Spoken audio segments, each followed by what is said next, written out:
Hello, welcome. Well, today again is Tuesday, and the topic we're going to be talking about is how do I forgive?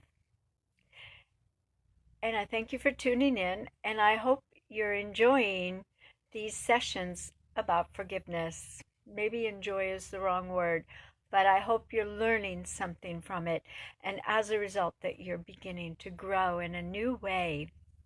So the other day, a lady, a very precious lady, asked me, how do I forgive? And we're not talking about little commonplace things that we can excuse or understand because perhaps there was a misunderstanding, tempers flared, whatever. But we're talking about things that are really big, important, things that are really wrong. How do I forgive when I have been violated? And that's really a difficult issue. And there are many of us who've struggled with that and grappled with that. I know for myself, when the Lord began me on my journey to forgive, it was a process, and I'm still in process. But one day, He asked me to write the name of a man on a piece of paper. And that man molested me when I was a child. He was a deacon at our church, very well respected. Everybody thought he was wonderful. But I believe he was a pedophile. And I was just one child that got molested.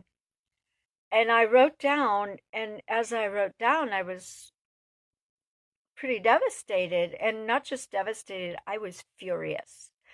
And I wanted that man to die. I wanted that man just to have the fire from heaven fall on him and him just burn to a crisp. And the Lord asked me to forgive him. And I said, no, there is no way I will forgive this man. He doesn't deserve it. If I forgive him, it's like saying that what happened didn't matter. And no, there's no way I will ever forgive him. And so I can remember taking that paper and folding it up and tucking it in a cupboard. And I don't know, I think it was about 2 years later that I found it. And as I opened it up and read it, I just began to weep. And the Lord showed me that I was clinging to bitterness. I was clinging to unforgiveness. And as I did, I was becoming bitter inside of me. And I was making the choice to love my anger and my right for revenge, my right for justice, more than loving the Lord. And I was just broken, and I just fell on my face before the Lord, and I said, Lord, I can't forgive him. It is impossible. But I love you, and I want you in my life. But you're going to have to put that forgiveness in me because I cannot forgive. And God did a wonderful work. He did put his forgiveness in me.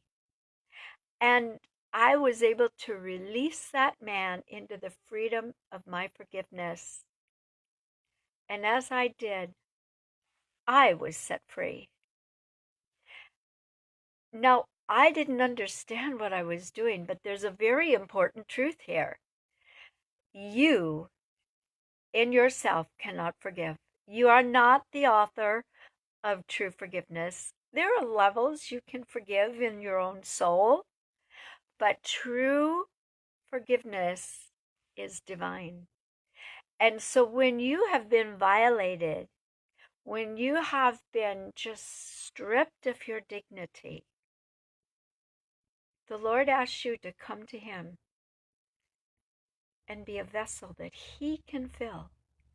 And the wonderful thing is Christ in you is the hope of glory. Christ in you will give you everything you need for love, for godliness, to be able to forgive. So I want to give you a call to action.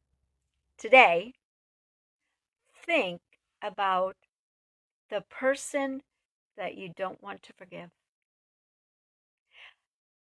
Do you love that person and the evil they did to you? Your right for revenge and bitterness more than you love Jesus? It is your choice. You are going to have to make a will choice to forgive. Forgiveness is not a feeling. I assure you, it is not a feeling. It's an act of the will.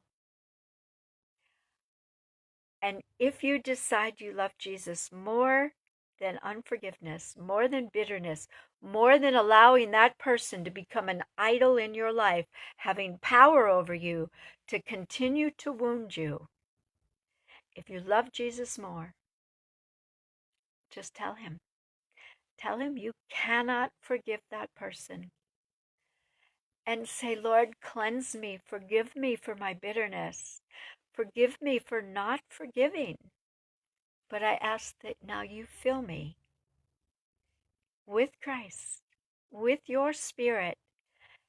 I want to be a vessel of righteousness. Fill me so I can forgive this person that sinned against me. And then give thanks to the Lord, because though you might not feel anything has happened, he will come in and he will enable you to forgive that person and to walk in freedom. And I encourage you, journal about it. Journal about your journey to forgiveness. It's very important, because as we begin to journal, something happens inside of our mind that enables us to choose life. So, my dear friend, when someone has sinned against you and you can't forgive, it's okay. Christ in you will give you all you need, and he will enable you to forgive and to walk away free. Hi, Joe. It's good to see you. I love you. So, my blog is coming out on Thursday. I hope you will read it. And feel free to message me. I would love to interact with you. Take care now. God bless you. Bye.